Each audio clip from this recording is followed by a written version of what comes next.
AudioJungle.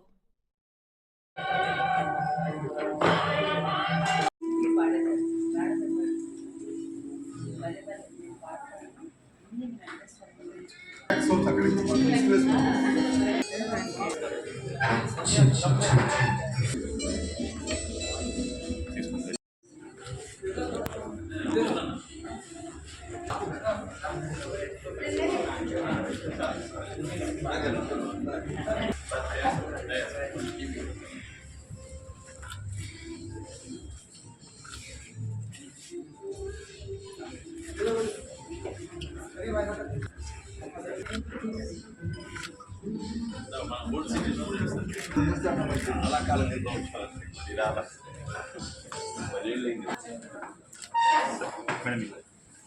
సరే ఇక్కడ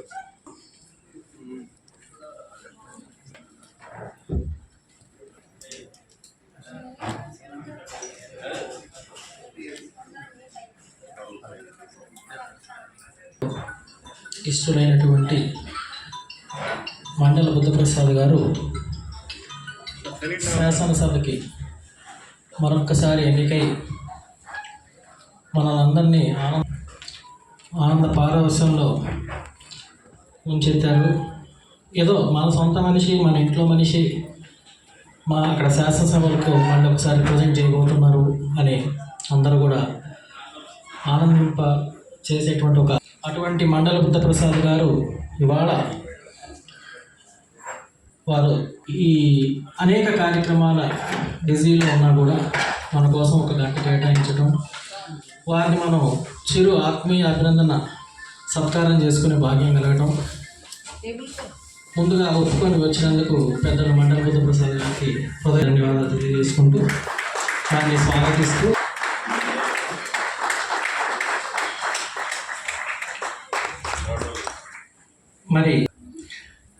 అలాగే అటు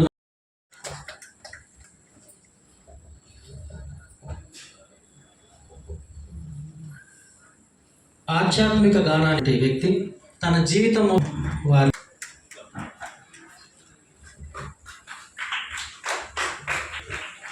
మనసులో సార్ని పిలిచి ఒక శాలువ కప్పి మా అందరి సభ్యుల సమక్షంలో అని అన్నప్పుడు వారు ఉత్తమ శ్రేణికి చెందిన వ్యక్తి మండల బుద్ధప్రసాద్ గారు. వారికి ఒక స్థాయిలోనే చేయండి, చక్కగా ఒక మంచిగా ఒక హోటల్ షిఫ్ట్ చేసి ఈ రేంజ్లో ఈ కార్యక్రమం చేయాలి అన్నప్పుడు వాళ్ళ ఫౌండేషన్ ఇదంతా తలపెట్టి నాదంతా ఆలోచనేనండి, అంతా వారిదే. రాజశేఖర్ గారు ఎప్పుడైనా ఎన్నో చేస్తున్నారు. అటువంటి ఒక ఏమంటారు సహృదయం ఉన్నటువంటి dynamic young business and also social service activist Rajasekhar గారు. వారిని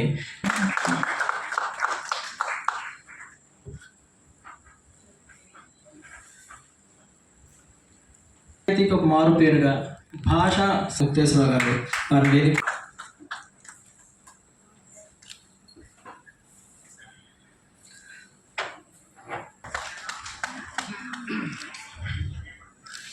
అయితే ఇక్కడ వేదికపై ఉండదగ్గ వారు చాలామందికి ఏమంటారు సంఘ సంస్కారం అని కూడా చెప్పవచ్చు. ఎందుకంటే ఎందరో జీవితాలు, అలాగే అనేక మంది వివిధ రంగాల అనేక ఎంపీ అయిన తర్వాత జిల్లా వైస్ ప్రెసిడెంట్ అదేంటి సార్ పదవి, అనేక చిన్న చిన్న పదవులైనా చేపట్టి వాటికి న్యాయం చేసి ఆ తర్వాత మళ్ళీ ఎమ్మెల్యే అయ్యి ఆ తర్వాత మళ్ళీ మినిస్టర్ అయ్యి ఎంతో సేవ చేశారు. ముఖ్యంగా ప్రపంచ తెలుగు మహాసభ. ఎందుకంటే బుద్ధప్రసాద్ గారికి నాకు ఉన్న అనుబంధం మాటలతో మా అంకుల్ డాక్టర్ నీలం సంజీవ్ రెడ్డి గారికి ఆయన మానసపుత్రుడైతే నేను మానసపుత్రికని. ఎప్పుడు కూడా నా దగ్గర ఎప్పుడు మాట్లాడినా ఎంత చిన్న వయసులోనే మన బుద్ధప్రసాద్ చూడమ్మా 77 తుఫాన్లో ఎంత కష్టపడి అంత చిన్న వయసులో కూడా ఎంత నిద్రాహారాలు లేకుండా అన్నం కూడా తినకుండా ఎంతమందిని ఆదుకున్నారు. అంటే అనాథలకి వాళ్ళందరికీ శరణాలయాన్ని ఏర్పాటు చేశారు, వాళ్ళందరికీ కూడా చదువులు చెప్పించారు. నిజంగా నా కళ్ళనీళ్ళు వచ్చాయి కృష్ణ.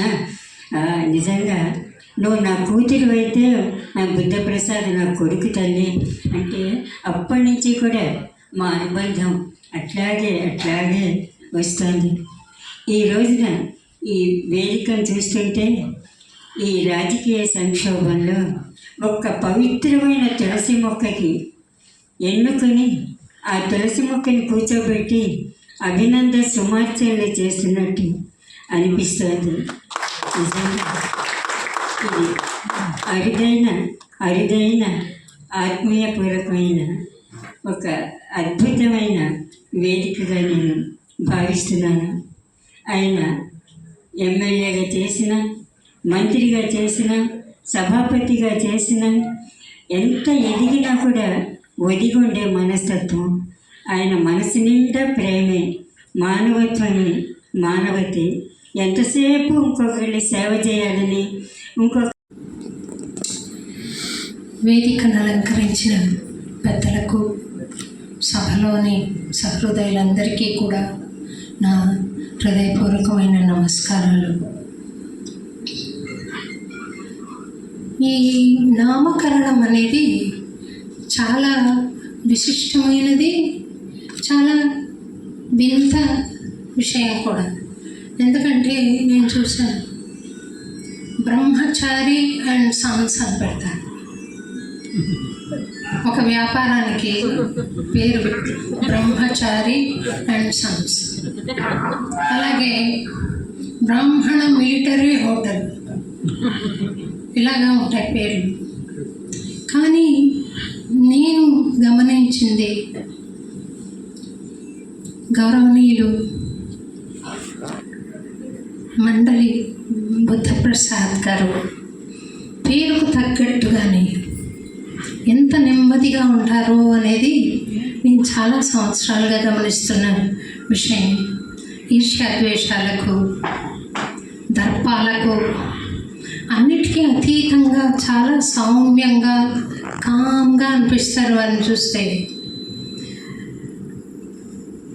పేరుకు తగ్గట్టుగా వ్యవహరిస్తున్న వ్యక్తిత్వం వారిది అని వారికి తొలుతగా నా నమస్కారాలు తెలియజేసుకుంటున్నాను.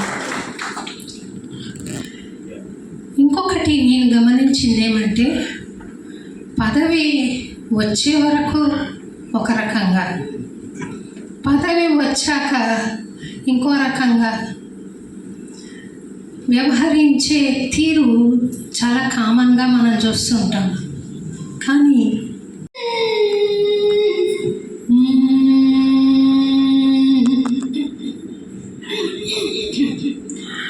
ఇది ఒకటి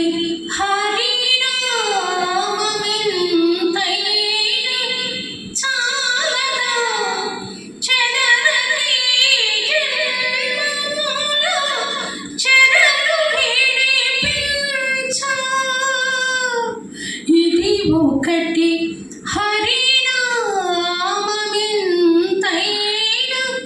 చాలదా, చెదరకి జన్మముల చెదలు విడిపించ.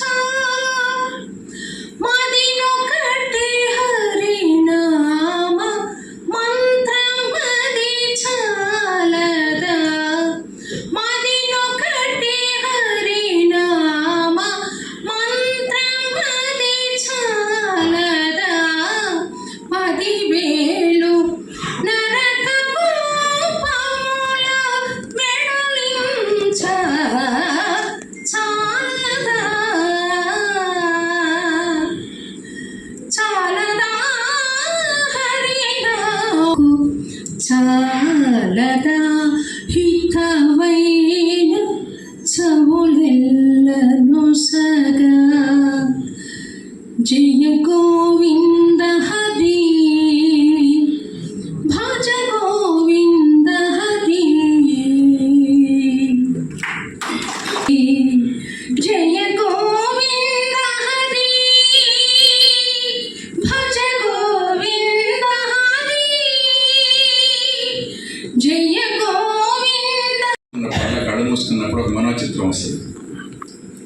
అది ఎట్లా ఉంటుందంటే నేషనల్ హైవే మీద ఆటో పైలట్లో వెళ్తున్న ఇన్నోవా లాగా ఉంటుంది. అలాగే కొంతమందిని తలుచుకున్నప్పుడు ఏయి కొట్టు తీ ఈ భాష అంతా వినపడుతుంటుంది. చాలా కంపైన భాష విని ఉన్నప్పుడు వారిని తలుచుకున్నప్పుడు మంచి ఇంపైన తెలుగు భాష వినే అదృష్టం మనకి ఆయన ఇప్పుడు కల్పిస్తుంది. వారిని చూసినప్పుడు నాకు ఇంకొక ఇది కూడా వస్తుంటుంది. వారి అనుమతితో ఈయన కోపం మాట దేవుడి ఎరగని ఎప్పుడన్నా గొంతు పెద్దగా తెరుస్తారా లేదా, ఇంట్లో సీసీ కెమెరాలు ఒక వారం రోజులు పెడదాం అనుకుంటున్నాను. ఇంట్లోకి బయటికి ఏమన్నా తేడా ఉంటుంది. కొంతమందికి 2 ఫేసులు ఉంటాయని చెప్పుకుంటారు.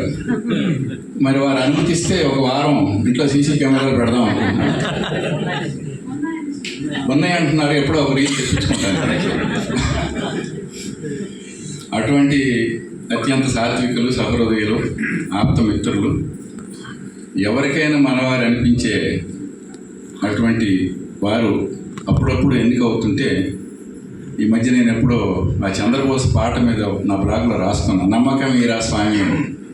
అట్లా ఎప్పుడన్నా ఇటువంటి వాళ్ళు కూడా ఎలక్ట్ అవుతుంటే ఒక పర్వాలేదనమాట. దేవుడు 3 కాళ్ళ మీద ధర్మం నడవమని జీవో ఇచ్చింది, కొంత ఇంప్లిమెంట్ అవుతుందేమో అన్న నమ్మకం కలుగుతుంటుంది. వారు మరిన్ని మంచి పదవులు చేపట్టాలని కోరుకుంటున్నాను. ఇటువంటి సభలు నిర్వహించడంలో మా సంజయ్ ఏదో కొత్తదనం ఉంటుంది. ఇవాళ చూడండి ఎలాంటి చొక్కా వేసాడు. నేను ఎప్పుడు వెనక్కి వెళ్దాం అనుకుంటాను, రాత్రి పడుకుంటుంటాడు చొక్కా. నేను చాలాసార్లు ట్రై చేసి దొరక్క నేనేదో కాంప్రమైజ్ నా చొక్కాలు నేను కొనుక్కుంటున్నాను. చెప్పడు ఎక్కడ కొంటున్నాడు, చెప్పడు ఎప్పుడు వెళ్తాడో చెప్పడు. ఏం చేసినా స్మాల్ ఈజ్ బ్యూటిఫుల్గా చేస్తాడు. మా అందరికీ ఆప్తుడు. సమయాన్ని ఆదా చేసుకుందామని అందరి పేర్లు చెప్పలేదు. ఈనాడు ముఖ్యంగా పెద్దలు, ఆత్మీయులు, కళారంగానికి అయిన ప్రసాద్ గారు శాసనసభకి 4వ పర్యాయం ఎన్నికైన సందర్భంగా ఏర్పాటు చేసినటువంటి ఈ కార్యక్రమంలో పాల్గొంటున్నందుకు చాలా సంతోషంగా ఉంది. నేను ఎక్కువ చెప్పకుండా 1-2 అంశాలు మాత్రమే ప్రస్తావిస్తాను. మన శాసనసభలోను, పార్లమెంట్లోను తల ఎత్తేటటువంటి లేదా చర్చించేటటువంటి అనేక అంశాలని, ఏ అంశాల మీద చర్చ జరుగుతూ ఉంటుంది, దేని మీద ప్రశ్నలు వస్తాయి, దేని మీద చర్చ జరుగుతుంది అని ప్రశ్న ఇస్తే సాధారణంగా బడ్జెట్లు, రిలీజ్లు, తర్వాత కాంట్రాక్టర్లకు బిల్లులు ఇవ్వకపోవటం, ఇలాంటి అంశాల మీదే ఎక్కువ మాట్లాడుతుంటారు. కానీ విలువలు, సంస్కృతి, దేశం, సమాజానికి సంస్కృతికి ఉన్న సంబంధం, అలాగే సమాజానికి కళారూపాలకి ఉన్న సంబంధం, సమాజానికి కళారూపాలు, కళా సంస్థలకి ఉన్నటువంటి సంబంధము, వీటన్నిటికీ మధ్యలో ఉన్నటువంటి అంతఃసూత్రాన్ని అర్థం చేసుకొని మాట్లాడగలిగిన వ్యక్తి నాకు తెలిసినంత వరకు శాసనసభ్యుల్లో ఒకరు. నేను I would like this point to be disproved by someone. ఎవ్వరూ లేరు. చాలామందికి కళారంగం అనగానే రవీంద్ర భారతిలోనూ ఇంకో చోట 4-5 ప్రదర్శనలు, 500-600 మందితో ఒక సహస్ర కళ సంకీర్తనని అది ఇదేం చేస్తారు. దే ఆర్ ఆల్ పర్ఫార్మెన్సెస్ మనం రాకముందు ఉన్నాయి. Kishore and all the dignitaries on the stage, and ladies and gentlemen. Buddha Prasad garu, I have known on and off maybe 8-10 years, 12 years, especially at cultural events, arts events and other social gatherings. So Sanjay Kishore garu elections అయిపోయిన తర్వాత మాట్లాడుకుంటూ మేము get together to celebrate his success and to congratulate him and to wish him all the best from our hearts. I think in the Telugu speaking people, Buddha Prasad garu, in the hearts and minds of the Telugu speaking people, Buddha Prasad garu has a special place, a very, very special place he has in all our hearts. Because of his values, his integrity, his kindness, empathy, humility. Basically, he's a rare man who can connect to the individual person. At whatever levels of society a person is, he can connect to all the population. Extraordinarily gifted and a wonderful human being. So, and of course, I also am thanking specially patronage of arts and culture. And as Sanjay was saying, it's slowly coming down and down and down. But I know he encourages as much as he can. We appreciate very much. So we congratulate him again. వారి నాన్నగారి మీద నేను కవిత రాస్తే ఆ కాలేజీలో చదివాను. నేను డిగ్రీలో ఉన్నప్పుడు విద్యాశాఖ బుద్ధప్రసాద్ గారికి చెప్పారు, మీ నాన్నగారి మీద నేను తొలి కవిత రాశానండి అని చెప్పారు. సాధారణంగా ఏదో కలిపి చెబుతూ ఉంటారు కూడా కదా, నాలాంటి వాడి కల్పన ఎక్కువ ఉంటుందని కూడా అనుకుంటారు. అయితే ఒకరోజు అర్ధరాత్రి ప్రాంతంలో ఫోన్ చేశారు, మీరుగా ఉన్న విద్యాశాఖ మంత్రిగా నేను రాశాను, డిగ్రీ ఫస్ట్ ఇయర్. ఆ కవిత మా ఇంట్లో ఉందండి, నాకు వస్తువులు వెతుకుంటే కనిపించిందని చెప్పారు. వాళ్ళ నాన్నగారు ఆశీర్వచనం, వాళ్ళ ఆశీర్వచనము నాకు చాలా, వారి దగ్గర నుంచి నేను 2 అవార్డులు తీసుకున్నాను. ఇంకా ఎన్ని అవార్డులు వస్తాయో నాకు తెలియదు, భగవంతుడికి మాత్రమే తెలుసు. తర్వాత మురళీమోహన్ గారు చాలా అపేక్షగా నన్ను ఆశీర్వదించారు. ఇక్కడ పెద్దలందరికీ కూడా నేను రుణపడి ఉన్నాను. నందివీరు ముక్తేశ్వరరావు గారికి కానీ అందరికీ నేను రాజశేఖర్ గారు, అమ్మగారికి నా పేరు గుర్తుంటాం, అమ్మ నాకు కూడా అంతే, అదే పరిస్థితి. మేమందరం మనం మర్చిపోవడం కాదు, మరిచిపోవడం అంటారు దాన్ని. మైమర్చిపోతున్నందుకు గౌతమప్రసాద్ గారు చాలామందికి ఆ బ్రహ్మచారి అండ్ సన్స్ అన్నారు. చాలామంది పేరుకు వాళ్ళ తీరుకు సంబంధం ఉండదు. అచ్చంగా బుద్ధప్రసాద్ గారు, బుద్ధం శరణం గచ్చామి అంటున్నాను. ఆ బుద్ధుడిని మనం చూడలేదు, ఆయన చూస్తున్నాము. ఆ మహానుభావుడిని గురించి ఎంత చెప్పినా కూడా తక్కువే. మనకు శాశ్వత కళామంత్రి పోస్టు తెలుగు వాళ్ళకి ఏదన్నా ఉంటే శాశ్వత కళామంత్రి అది బుద్ధప్రసాద్ గారు. ఎప్పటికీ శాశ్వతంగా అంత గొప్ప మనిషి ముందు మాట్లాడటం అనేది నాకు 1 నిమిషం కాదు, 1 నిమిషం ఉంటే చాలు, అది మిచ్చాల మూట.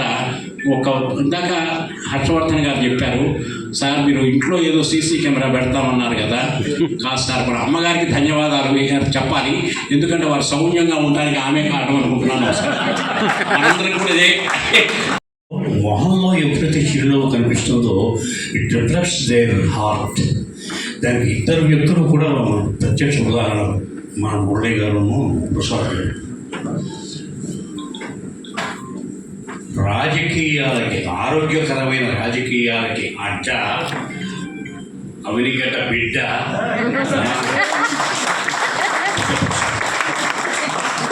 కాగా దివిసీమ ముద్దుపడ్డా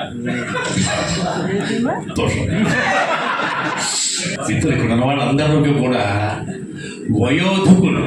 మా మురళీమోహన్ గారు 84 సంవత్సరాల 3 నెలలు, ఆయన కంటే 2 నెలలే చిన్న నేను. కానీ మానసికంగా నిత్య యవ్వనులు ఆలోచనలు ఇచ్చే మా మురళీమోహన్ గారు. ఎందుకంటే his thought is ahead the times. ఒక 40 ఏళ్ల కిందే భూమి మీద పెట్టుబడి పెడితే అది నేను కాపాడుతుంది జీవితాంతో అని చెప్పేసి ఒక నిత్య సత్యాన్ని గ్రహించి దాన్ని జీవితానికి అన్వయించుకున్న మహామనిషి బుద్ధప్రసాద్ గారు, మురళీమోహన్ గారు. ఇద్దరు కూడా ఏ ప్రభుత్వం అయితే ఈనాడు అధికారంలో ఉందో ఆ అధికారానికి అత్యంత ఆత్మీయులు. కాబట్టి రాష్ట్రంలో, ఆంధ్రప్రదేశ్లో సాంస్కృతిక పునరుజ్జీవనం అద్భుతంగా జరుగుతుందని, మళ్ళీ కళారత్నాలు వస్తాయి, మళ్ళీ ఉగాది పురస్కారాలు వస్తాయి. మన కళ్ళ ముందు తెలుగువారి సంస్కృతి పునరుజ్జీవితాన్ని పొందుతుందని ఆశిస్తూ ఇంత చక్కటి కార్యక్రమాన్ని అరేంజ్ చేసినటువంటి మిత్రుడు, నాటి సంఘం నేడు సంఘము అధినేత సంజయ్ కిషోర్ ఎవిడెన్స్. ధన్యవాదాలు. అవార్డ్స్ అన్నీ కూడా కళారత్నలే కాదు, నా మిత్రులు గుర్తు చేస్తే పొద్దున్నే బుద్ధప్రసాద్ గారితో మాట్లాడాను, అంతకుముందే మురళి గారితో మాట్లాడాను. ఏమంటే నందులు తిరిగి పునరుద్ధరింపజాలంటే మీరిద్దరే పూనుకోవాలి, మీ వల్లే అది అవుతుంది, డెఫినెట్గా జరుగుతుంది. శరీరంగా అంతా. సభా సరస్వతికి నా నమస్సులు.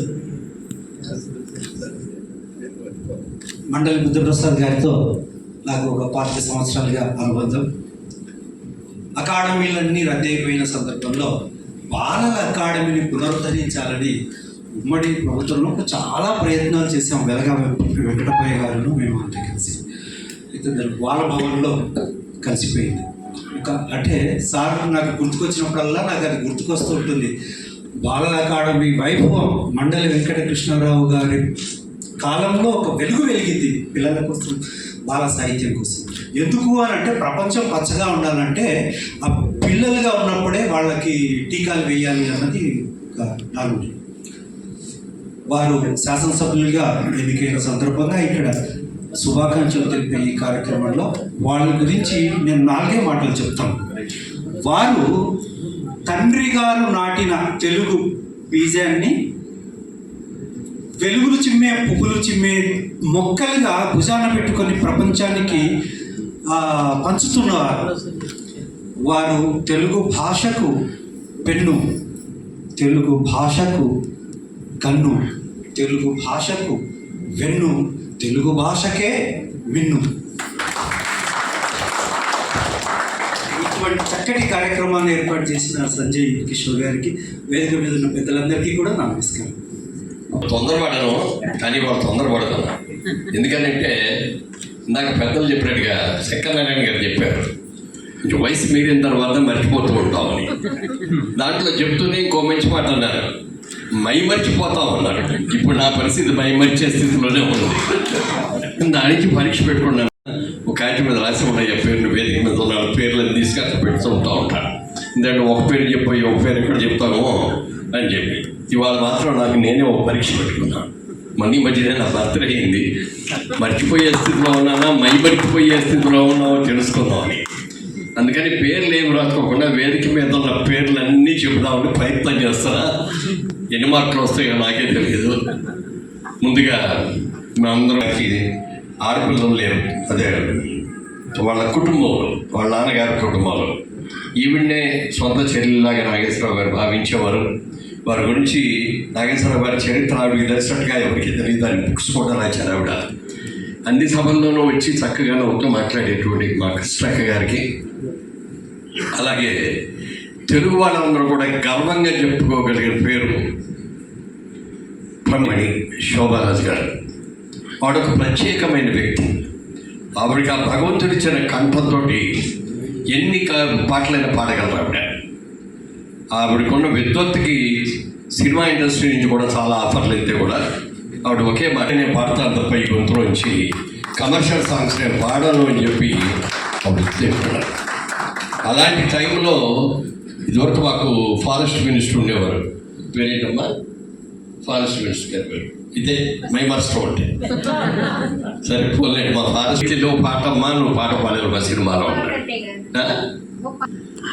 ఆయన వచ్చి అడిగితే మీకు తెలుసు కదండి నేను సినిమా పాటలు పాడను, అన్నమయ్య కీర్తన తప్ప అన్నాను. అమ్మ నా సినిమాలో అన్నమయ్య కీర్తనే ఉంది, అన్నమయ్య కీర్తన మీరు పాడండి అని చెప్తే అప్పుడు ఆవిడ ఒప్పుకొని వెళ్ళి పాడించాను. అలా ఆ గుర్తుని ఆ అన్నమాచార్యుడికి, ఆ భగవంతుడు వెంకటేశ్వర స్వామికి అలాంటి ఆవిడ ఇక్కడ ఉంటాం. ఒకసారి ఎన్టీ రామారావు గారు ముఖ్య ఇంటర్నేషనల్ ఫిల్మ్ ఫెస్టివల్ జరిగింది.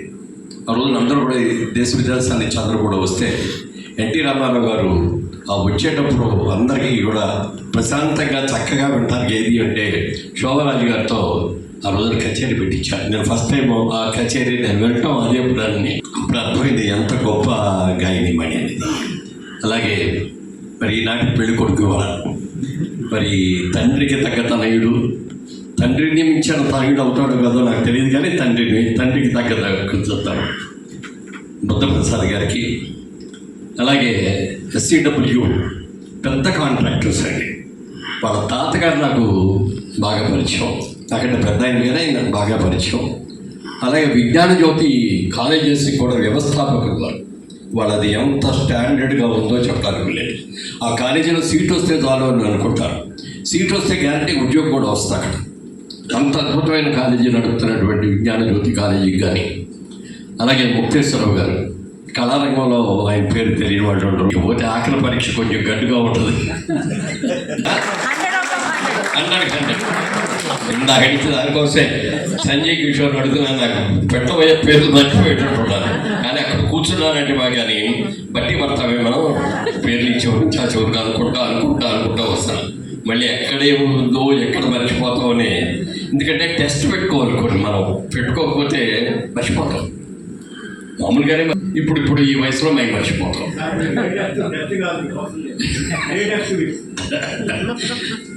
సరే, వీళ్ళందరినీ ఇక్కడ కూర్చున్న వ్యక్తి మన సంజయ్ కిషోర్. సంజయ్ కిషోర్ మిగిలిన వాళ్ళలాగా మన మంత్రి నెలవారీ కార్యక్రమాలు చేయడు, కానీ అద్భుతంగా ఉన్న కార్యక్రమాలను మాత్రమే చేస్తాడు. హోల్ బుక్స్ ప్రింట్ చేశాడు. ఎన్టీ రామారావు గారి గురించి, అలాగే సావిత్రి గారి గురించి, ఎస్వి రంగారావు గారి గురించి, నిన్నగాక మొన్న వెంకయ్యనాయుడు గారి గురించి, ఇలాంటి బుక్స్. ఆ బుక్స్ చూస్తే మహాభారతం రామాయణమో చదువుతున్నంత ఫీలింగ్ వస్తుందన్నమాట. ఎందుకంటే చాలామంది దగ్గర బుక్స్ ఇస్తారు కానీ మనం చదవం. అలా తిప్పేసి 4 పేజీలు తిప్పేసి చూసుకుంటాం, ఫోటోలు ఎవరైనా కనపడితే చూస్తాం. ఈయన చాలా తెలివైనాడు కాబట్టి రాయటం కూడా అన్నీ కూడా ఫొటోస్ అన్నీ కూడా ఆయన దగ్గర ఉన్నంత కలెక్షన్ మోసే ఎవరి దగ్గర ఉండదు. అలాంటి కలెక్షన్ తోటి ఆ ఫోటోలన్నీ తీసి ఫోటోల కింద దాని గురించి రాస్తారు అన్నమాట. దానివల్ల ప్రతి ఒక్కళ్ళు ప్రతి పేజీ చూస్తారు. నేను ఆల్రెడీ మన వెంకయ్యనాయుడు గారి అన్ని పేజీలు చూస్తానండి. అలాగే సావిత్రి గారి దగ్గర అద్భుతం అసలు ఆయన చేసిన ఇవన్నీ కూడా. అలాంటి సంజయ్ కిషోర్ ఈ కార్యక్రమాన్ని చేపట్టడం, దీనికి ఒక ఇందాక చెప్పినట్టుగా కృష్ణకి చెప్పారు, తులసి మొక్క అయినా నిజంగా తులసి మొక్క అయినా. ఎందుకంటే ఇవాళ రాజకీయాలు ఎలా ఉన్నాయో మీకు అందరికీ తెలుసు. బూతులు మాట్లాడుతున్నారు, భయంకరమైన అప్పుడు తనికళ్ళ భరణి. ఆయన నాటక రచయిత, నటుడు, అనేక సినిమాలకి మాటలు రాస్తే ఆయన యాక్ట్ చేసే సినిమాల్లో కొన్ని మంచి ఏదైనా ఆలోచన వస్తే వెంటనే డైరెక్ట్గా చెవులో చెప్పొస్తూ ఉంటాయి. అలా మంచి గుర్తుండిపోయే పాత్రలు చేసినటువంటి టంకాల భరణ గారికి కూడా నా హృదయపూర్వక నమస్కారాలు. సంజయ్ కిషోర్ సగం అయిపోయాం. అలాంటి సంజయ్ కిషోర్ ఈ రోజున ఈ కార్యక్రమం పెట్టడం చాలా మంచి విషయం. ఎందుకంటే పెద్ద హీరోలకి, పెద్ద నాయకులకి చాలామంది చేస్తారు, కానీ మరి అన్నీ బాగా చేస్తాడు, కానీ పీక మీద కత్తి పెడతాడు అన్నమాట. సరిగ్గా 5 నుంచి 6 గంటలకల్లా మీరు ఉండాలి సార్ అని. మా సినిమా వాళ్ళకి పరిస్థితి ఏమిటంటే మినిమం 6 గంటల వరకు షూటింగ్ ఉంటుంది ఎక్కడైనా సరే. అక్కడికి నుంచి ఇంటికి వెళ్ళి మొహం కడుక్కొని వచ్చినప్పుడు 7 అవుతుంది. కానీ ఇప్పుడు 7 అయితే మొత్తం సభ అయిపోతుందని కంగారుగా వచ్చాను. మురళీమోహన్ గారు చెప్పినట్టు ఇక్కడ ఏమిటంటే బాగా మరక్కాచి చిక్కటి పాలలోంచి తోడేసి అందులోంచి తీసిన వెన్నలాగా కొంతమంది ఉన్న అద్భుతంగా ఉన్నారు. వెన్న పూసలాగా చెప్పి చాలు, అంతకన్నా సభ కిక్కి తీసుకో 1000 మంది ఉండక్కర్లేదు. రసజ్ఞులైన కొంతమంది ఉన్నారు సార్. పోతే మనం మళ్ళీ పునర్వైభవానికి ఒక చారిత్రక పునర్వైభవం మనకి సంప్రాప్తించింది. పరమానందమైన స్థితిలో ఉంది తెలుగు ప్రజ. అవనిగడ్డ అంటే మాకు చిన్నప్పుడు ఫస్ట్ టైం మాకు ఒక మిత్రుడు ఉండేవాడు, ఆనంద్ అని. సెలవు ఉన్నప్పుడల్లా తిరుపతి పోదాం అనేవాడు. తిరుపతి అంటే ట్రైన్లో వెళ్ళడం, అందరూ మెట్లు ఎక్కి వెళ్ళడం, ఇక మేమే వండుకోవడం. అక్కడ 10 రూపాయలు ఇస్తే గిన్నెలు ఇచ్చేవారు, బియ్యం తెచ్చుకోవడం, వంట నేనే, 4-5 వెళ్ళి దర్శనం చేసుకోవడం. వచ్చి ట్రైన్ ఎక్కబోతాను, అవనిగడ్డలో తుఫాను. అసలు మా ట్రైన్ పెడుతుందో లేదో తెలియని పని. అలాగా అవనిగడ్డ అప్పుడు అందుకు ఫేమస్. ఆ తర్వాత తెలుగు ప్రపంచ మహాసభలు మండల వెంకటకృష్ణారావు గారు. నా జీవితంలో ఫస్ట్ టైం మన భాష ఇంత గొప్పదని, అప్పుడు ప్రపంచవ్యాప్తంగా మన భాష మన గొప్పదని మనకు తెలియడం కాదు, యావత్ ప్రపంచ రావు గారు ఏర్పాటు చేసిన అవేదిక జరుగుతున్న కార్యక్రమాలు సంబరంలాగా కుటుంబం కలిసి అక్కడికి వెళ్ళి నాటకాలు చూస్తూ ఉండేవాళ్ళు. అట్లాగా తెలుగుకి అంటే 2 ఉప్పెనలు, ఒకటి ఫస్ట్ది అయితే, రెండోది సారస్వత సాంస్కృతిక భాషా సంబంధించిన నాకు చాలా ఆత్మీయులైన. ఎందుకంటే ఆయన పేరు వినగానే నేను ఇంకా రెండో మాట లేకుండా ఇక్కడికి రావడం. ఒక చిన్న కథ చెప్పి, ఎందుకంటే చాలాసేపటి నుంచి పాపం ఉన్నట్టున్నారు. ఒక ఊళ్ళో ఒక వెర్రిబాగుల వాడు ఉన్నాడు. వెర్రిబాగుల వాడు అంటే తనే ఇంటలెక్చువల్ అనుకుంటాడు పాపం. వాడు కాదని అందరికీ తెలుసు, వాడికి తప్ప. వాడికి ఒక చిన్న ప్రాబ్లం ఉంది. అదేమిటంటే ఎప్పుడైనా ఈ ఉరుములు, వర్షం వచ్చే ముందు ఉరుములు కనుక వస్తే వాడికి కంగారు పడిపోయి ఆకాశం కింద పడిపోతుందని భయం వాడికి. అలాగే పెరిగాడు చిన్నప్పటి. కొంత ఏజ్ వచ్చాక ఒకసారి తీవ్రమైన మబ్బులు, గొడవ, ఉరుములు మురిపేటప్పటికి ఇంక వీడు పరిగెడుతున్నాడు. వస్తూనే ఉన్నాయి, చాలా తీవ్రమైనవి. అడవిలోకి వెళ్ళిపోయాడు. అడవిలోకి వెళ్ళేటప్పటికి కొంచెం తగ్గి చూస్తే ఒక చెట్టు కింద ఒక ముని తపస్సు చేసుకుంటూ కూర్చున్నాడు. చూస్తే తగ్గింది అప్పటికి. అప్పుడు వీడు ఆ మునితో అన్నాడు, స్వామి మీది చెట్టు కిందకి ఎందుకు కూర్చున్నారని నాకు అర్థమైందన్నాడు. వాడు అర్థం చూసి కళ్ళు తెరిచి, ఎవరు నాయన నువ్వు అని. మీది చెట్టు కింద ఎందుకు కూర్చున్నారని నాకు అర్థమైంది, చెప్పు నాయన అని. ఆకాశం పడితే చెట్ల మీద పడుతుంది, మీ మీద పడుతుంది, అందుకని కదా అన్నాడు. నువ్వు చాలా తెలివైన వాడివిరా, ఆకాశం ఎందుకు పడుతున్నాడు, బలివరే ఉరుములు వస్తే ఆకాశం కింద పడిపోతుంది, అందుకే కదా నేను దూరం పరిగెత్తుకు వచ్చాను. భయం వేసింది నాకు. ఇప్పటి నుంచైనా నాకు చిన్నప్పటి నుంచి భయమేనండి, ఆకాశం పడిపోతుందని భయం కదా. సరే అది ఎట్లా సాయం ఏం లేదు, నువ్వు ఊళ్ళోకి వెళ్ళి కొంత మా ఇద్దరికి అన్నం పట్ల. అయితే భవతి బిచ్చాందేహి మాదా కవడం తల్లి ఇలా అడుక్కో, నీ ఇష్టం, బూతులు తిట్టు, ఎందుకు పెట్టమని. నోటికి వచ్చిన బూతులను తిట్టంటే ఆయ్ అని వెళ్ళిపోయాడు. వెళ్ళి ఇంకా మధ్యాహ్నం 2 గంటలకు వచ్చాడు. చేతిలో ఒక మూటం కానీ తల బద్దలైపోయి రక్తం కారుతుంది. ఏమైందిరా అన్నాడు. ఏమిటి స్వామి, వెళ్ళి తిట్టడం మొదలెట్టాను. అన్నం పెట్టడం వాళ్ళు కదా చెత్త కొట్టేశారు, ఒకడైతే నిజం కొట్టాడు బ్లడ్. కాకపోతే ఒక తల్లి అన్నం పడుతున్న నన్ను చూసి పాపం ఎంత ఆకలిస్తుందని అయినా, లేకపోతే నువ్వెందుకు అడుక్కునేవు, అన్నంకి వచ్చిన వాడు ఎందుకు తిడతావు, నీకు బాబా విపరీతమైన ఆకలిస్తున్నట్టుంది, ఒక నిమిషం ఉండాలి, గబగబా వేడి అన్నం మూట మీకు నాకు మూట కట్టించిందని తెచ్చాను అన్నాడు. ఒరే అలాంటి వాళ్ళు 4 ఉన్నంత కాలం ఆకాశం పడదు కదా. అలాగా తెలుగు భాష ఏమన్నా అయిపోతుందని మనకు తెలుగుంటే, మన బుద్ధప్రసాద్ గారి వారు 4 ఉంటే మన ఆకాశము తెలుగు కింద పడదు. శుభం పూజ శివోహం.